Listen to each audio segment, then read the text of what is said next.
Ini cerita ya, mencintai seorang perempuan cantik sekali.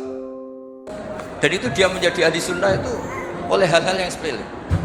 Karena istrinya cantik, ya namanya suami istri hubungan intim. Terus ditanya, Mas masih ingin lagi? Masih. Silahkan diulang lagi. Wah ya tidak bisa. Katanya manusia bisa menentukan yang diinginkan. Itu tobat itu. Itu nggak bisa ditobatkan Mas Sufyan Ats-Tsauri. Orang cantik yang mudah nobatkan orang itu orang cantik. Segampang itu. Akhirnya kita tahu, makanya kalau dalam kitab Hikam itu disebut al-aqil mayakul madza yaf'alu wa hubi wal ghafil mayakul madza af'al. Orang yang punya akal karena sadar ini wilayah Allah, semua milik Tuhan, itu dia tiap hari berpikir besok Allah akan melakukan apa terhadap dunia ini. Kamu merencanakan suatu mau plesir ternyata gempa, mau wisata ke Rusia ternyata perang. Kamu tidak pernah tahu apa yang akan terjadi besok. Wa ma tadri nafsum madza taksibu ghadan. Tapi anda semua kita ini sering punya jadwal permanen. Makanya saya kalau diundang siapa saja bisa netek. Yang jelas Gus ini acara penting. Ya masih acara penting nak pangeran ngersakno piye kok ape dadi pangeran kamu kok mau jadi Tuhan. Itu kadang ya kiai. Penting Gus acara ini jenengan harus memastikan bisa. Loh kamu itu yang ngajarin tauhid, sesuatu itu biadillah kok bilang-bilang apa pas? Pasti. Kalau saya terus tak tobatkan loh kamu kata saya itu. Ya kalau gitu Gus bilang insya Allah. Wah itu hati saya, fisik saya, roh saya sudah bilang insya Allah. Tidak usah kamu latih harus. Nah hal-hal tauhid keseharian itu gampang sebetulnya. Wal ghafil yaqulu madza af'al. Tapi orang yang lupa Allah dia setiap hari bilang besok apa? Kita bisa melakukan apa? Seakan-akan dia itu aktor, dia penting, dia subjek permanen dia. Padahal kita ini hanya objek kehendak Allah Subhanahu wa taala. Karena kita yakin sesuatu yang terjadi di alam raya ini kita tidak bisa apa-apa. Makanya saya sering ngaji, sering bilang ketika Anda mensifati Allah, dia yang menghidupkan. Sudah itu tanamkan sehingga ketika kita mati santai saja. Kenapa santai? Allah punya cara menghidupkan kita. Zaman kita hidup juga gak tahu caranya ngelola jantung, ngelola paru-paru. Kamu juga gak tahu ngelola oksigen yang tidak beracun, tidak mengandung polusi. Tahu-tahu hidup. Gak ingin tua ya tahu-tahu tua, gak ingin mati tahu-tahu mati. Selama ini kita hidup juga gak tahu apa-apa sebetulnya. Hanya gaya tok, punya jadwal, punya planning. Kalau kamu bisa menentukan pilihan Anda, pasti Anda istrinya cantik, 4 neriman semua, kona'ah semua. Nyatanya enggak kan? Ada satu jelek, cerewet. Wah itu kan, nyatanya enggak bisa apa-apa Anda kan? Dan kamu bawa mati lagi. Itu kan, istri Anda juga gitu, punya keinginan, punya suami yang ganteng, yang jabat, yang neriman, yang enggak poligami. Ya enggak kesampaian juga. Kalau kita ngitung tingkat kegagalan kita itu gagal terus. Ya kan? Nah, terus ingat Allah, maka yaf'alu wa bi. Orang yang punya akal selalu berpikir Allah itu menghendaki apa terhadap saya. Dengan sama-sama orang lihat orang yang serius, itu kata Anda itu pemikir berat, serius, senang punya tokoh yang merengut karena kamu anggap serius. Tapi sebagian orang anggap orang yang serius itu wong merengut, wong masam, wong muka kok ditekuk. Jadi sama itu hati ya muqallibal qulub tsabbit qalbi ala dini, karena kita nggak tahu cara berpikir kita tentang orang lain, tentang sekeliling kita. Misalnya kita orang baik yang jenis ngurmat fakir miskin, ada orang bangun masjid mewah itu janggal. Apa artinya masjid mewah kalau banyak orang kelaparan? Tapi kalau yang jenis pendidikan, apa artinya masjid mewah kalau tidak bisa ngaji?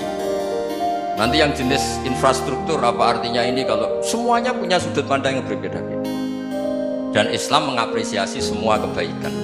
Tapi katakan semua kebaikan itu adalah kehendak Allah Subhanahu wa taala. Karena apapun baik Anda itu pakai fasilitas yang diberikan oleh Allah Subhanahu wa taala. Sehingga ini yang disebut kulillah sumadarhum fi khawdihim yal'abun.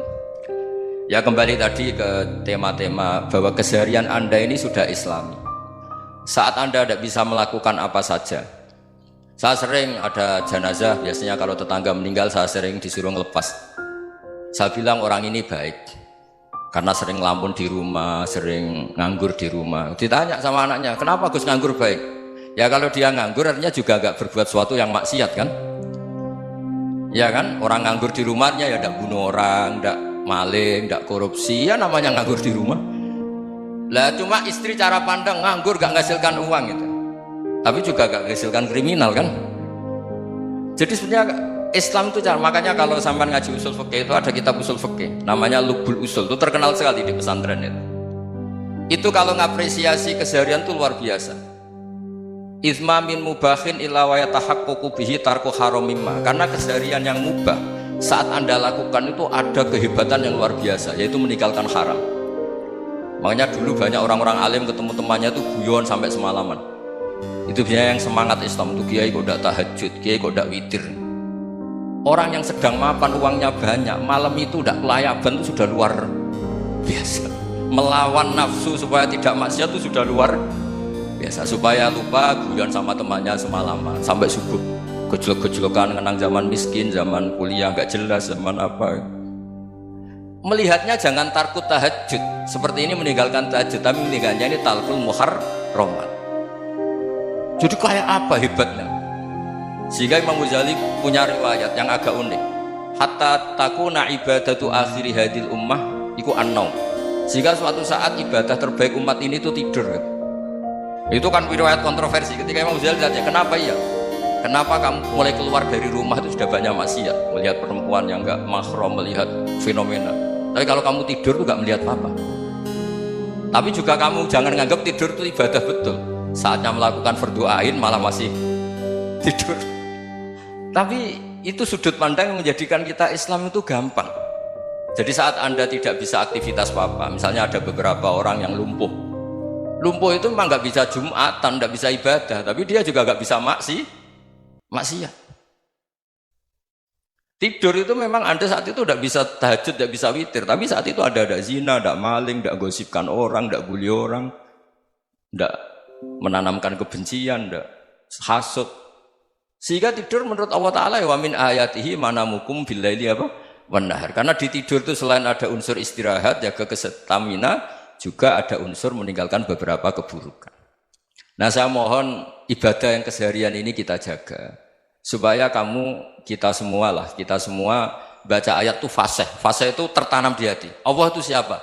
Alladzi at'amahum min ju'i wa amanahum min khauf. Dan Allah kalau cerita di Quran itu anna sababnal ma'a sabba tsumma syaqqaqnal ardha wa syaqqa fa ambatna fiha habba wa inaba wa qadba wa zaituna wa nakhla wa hada'iqa hulba. Kamu tahu saya ini siapa, kata Allah? Saya ini adalah Tuhan yang menurunkan air, kemudian ada tanaman banyak. Habba wa inaba wa qadba, ada zaitun, ada tin, kalau orang Jawa mungkin ada tela, ada padi, ada mangga, ada pisang. Sudah. Wa inaba wa zaituna wa nakhla wa hada'iqa hulba. Ada perkebunan yang lebat. Tujuannya apa? Mata Allahkum, silahkan kamu pakai, kamu nikmati. Tapi karena kadang kita ini punya ide-ide besar. Tadi untuk syukur saja nunggu punya istri riman, rumah baik, tetangga baik, komunitas baik, semuanya baik baru syukur. Lama-lama nanti ada di surga, syukurnya nunggu surga paling kelas A. Itu sudah ada yang menghuni Rasulullah, kamu nggak boleh di situ. Masa untuk syukur saja? Repotnya Masya Allah. Jadi mohonlah Quran yang kalau Anda hafalkan juz sama itu kan ada ayat-ayat yang kayak tadi. Ya, fal yang dzuril insanu ila ta'ami. Coba lihat apa yang kamu makan ya, dari mana? Dan untuk mempertahankan hidup kamu keseharian. Jadi jangan kira ibadah itu harus membentuk komunitas yang versi Anda. Ibadah itu harus hal yang mulu-mulu. Kesehariannya Anda alami. Loh, ini saya tidak bikin-bikin. Saya ngaji bukan karena berdasar pesanan. Itu ayat yang saya bacakan betul ada ayatnya kan. Fal yang dzuril insanu ila ta'ami. Anna sababnal ma'a sabba tsumma syaqqaqnal ardha syaqqa fa ambasna fiha habba wa inaba wa qadba wa zaituna wa nakhla wa hada'iqa ghulba. Terusannya apa? Mata'al lakum, silakan kamu nikmati. Mata itu silakan kamu nikmati. Ya kayak sampean dikasih hidangan ya makan. Ya sudah makan, habis makan ya minum, habis itu ngantuk ya tidur. Ya sudah normal-normal saja. Kayak apa indahnya Islam. Tapi Anda mencari Islam yang gimana lagi? Nah, itu yang diajarkan guru-guru kita, diajarkan sanad kita sampai Wali Songo, sampai Rasulullah SAW. Bahwa pada akhirnya ada jihad, ada perang. Itu dulu memang perang, bukan membunuh. Beda. Dulu kita dijajah Belanda ya perang, dan itu normal karena kita dijajah. Jadi ketika orang lain ingin baik sama kita, wa in ahadum minal musyrikin astajaruka ya fa'jirhu hatta yasma'a kalam Allah. Kalau mereka ingin baik ya kita baik. Makanya ada istilah mustakman, muahad. Kalau mereka ingin damai, berdampingan dengan kemajmukan ya itu yang lebih baik. Karena memang Islam menghormati proses perdamaian. Wa in janahu lis-salmi ya fajnah lah. Kalau ingin damai ya kita harus